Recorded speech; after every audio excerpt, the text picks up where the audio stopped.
ឆ្នាំនេះវ៉ានសិភីតែឆ្នាំក្រោយវ៉ានសិរត់វិញក៏ថាបានដែរអាណាមិនខឹងដើរជាមួយគ្នាតាំងពីនៅតូចថ្នាក់ទី4ទី5អីហ្នឹងឥឡូវវាការចោលឯងបាទអនុស្សាវរីយ៍អត់មានលុយស៊ីបើហត់ណាអាយ៉ាងវាអ្នកភេខ្ញុំចាពិតជាកំសត់កំរន់ណាទឹកភ្នែកហ្នឹងទឹកភ្នែក fact ហ្មងខ្ញុំនេះឡើងផ្លេចថ្ងៃស៊ីកាដល់តអូមកតហើយថ្ងៃនេះតហើយមកដល់រោងការគេសាតូបអស់ព្រោះខ្ញុំមកដល់ហ្នឹងគឺមក8កន្លះហើយល្មមដល់តុកញ៉ាំហើយភ្ញៀវនិយាយពីច្រើនលេខតុកខ្ញុំគឺលេខ132អ៊ំពូមីងខ្លះមកតាំងពីម៉ោង5មក6ហ្នឹងគេសាតុកអស់4 10តុកទៅបាត់ហើយតែឡែតប៉ុណ្ណឹងហើយនៅតនកូនកំមុំបោះផ្កាទៀតឈរក្រោមឆាកហ្នឹងវាញឹកដែរកាលណាបានឈរលើឆាកគេគ្រឿងចាប់បានផ្កាផ្សងរគូហ្នឹងឆត់អត់ខ្ញុំនេះវាចាប់បណ្ដាយបាទហើយដូចពេលខ្លះអត់ទៅចាប់ទេនេះដល់ឥឡូវអង្គុយមើលគេស្ដាយយើងញ៉ាំម្ហូបខ្លាច់អស់ជាងចាប់ផ្កាងាយណាបានញ៉ាំប៊ូហ្វេកាណែបាសម្ហូបគេឆ្ងាញ់ទៀតខ្ញុំនៅគ្មានឲ្យបាត់មួយមុខទេមើលតែមាត់ទៅដឹងឲ្យញាប់ញញអង្គុយគិតសប់ទៅមិត្តភ័ក្ដិមិនសល់ប្រហែលទេវាការអស់ហើយឯនេះដល់អាណាយកទៅបើឆ្វល់ទៅຕົកញ៉ាំមិនផុតអញ្ចឹងតែត្រីនេះខ្ជូរទេហើយរសជាតិនេះក៏ឆ្ងាញ់ដែរតែខ្ញុំញ៉ាំមិនដឹងអស់កន្លះចានម្នាក់ឯងបាត់ហើយថ្ងៃនេះរៀងរៀបរឹករៀបពី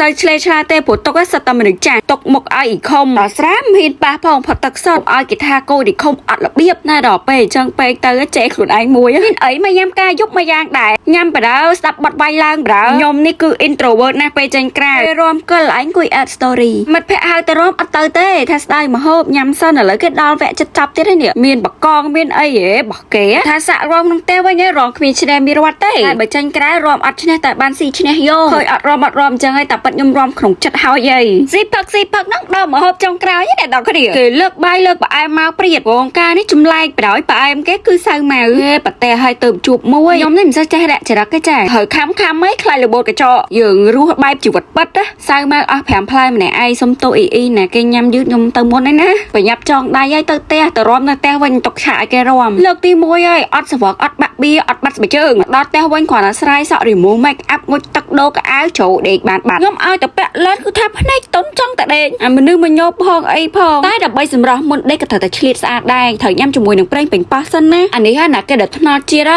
លេបហើយទៅកាត់ជាភ្នំអាចញ៉ាំមួយថ្ងៃ2គ្រាប់បានព្រឹកក៏បានយប់ក៏បានញ៉ាំមិនអ៊ីមួយគ្រាប់ស្មើនឹងញ៉ាំផ្លែពេញប៉ោះ32ផ្លែណាគេស្អប់ពេញប៉ោះប៉ុន្តែចង់បានអត្ថប្រយោជន៍2ផ្លែពេញប៉ោះវិញណាគឺអាចញ៉ាំនេះជំនួសញ៉ាំហើយអត់ធ្វើទុកកាពះទេតែគាត់ថ្នាំគឺរលាយទៅតាមទឹកមាត់សម្រាប់ណាគេដែលគាត់ថ្នល់ជាតិតាំងពីកើតអីអត់ឃើញស្អាតចង់ឲ្យវាប៉ោងនឹងគេទៅយើងខ្សឹកខ្សៅធម្មជាតិអាចមកញ៉ាំជាមួយប្រេងពេញប៉ោះនេះបានចាអស់តែមកកំប៉ុង upgrade បាន2ទៅ4លេខលើហើយញ៉ាំអានេះឡើងតែទ្រូងឯងតើមានឡើងគីឡូទៅណាកុំភ័យហើយវាជួយបរិដាមទ្រូងហើយគឺវាជួយទៅបំបត្តិក្លិននៅតំបន់ពិសេសទៀតគេចូលចិត្តញ៉ាំរបស់ផ្អាប់ដូចកាពិប្រហុកបុកល្ហុងអីហ្នឹងដឹងខ្លួនឯងហ្មងខ្ញុំរៀងគ្រាន់បើដោយសារបានឡើង2លេខទៅខ្ញុំនិយាយហើយខ្ញុំមិនដាក់ពាក់អាវកលអីទេព្រោះប្រចាំថ្ងៃហ្នឹងបិទតានីនេះផេតខ្ញុំចង់កឃើញធំជាងហ្នឹងទៀតតែខ្ញុំអត់ទេខ្ញុំរៀងទៀបអញ្ចឹងខ្ញុំយកប៉ុណ្្នឹងបានហើយរៀងឃើញស្អាតសមក្រៅពីហ្នឹងហើយគឺវាជួយបតឹងសាច់យើងឲ្យហាប់តឹងណែអត់យាធ្លាក់បងភេទទី3ដែលគាត់ចង់បានរៀងស្លូនស្អាតហើយចង់បរិដាមទ្រូងក៏អាចញ៉ាំអានេះបានដាក់អត់រើសភេទទេ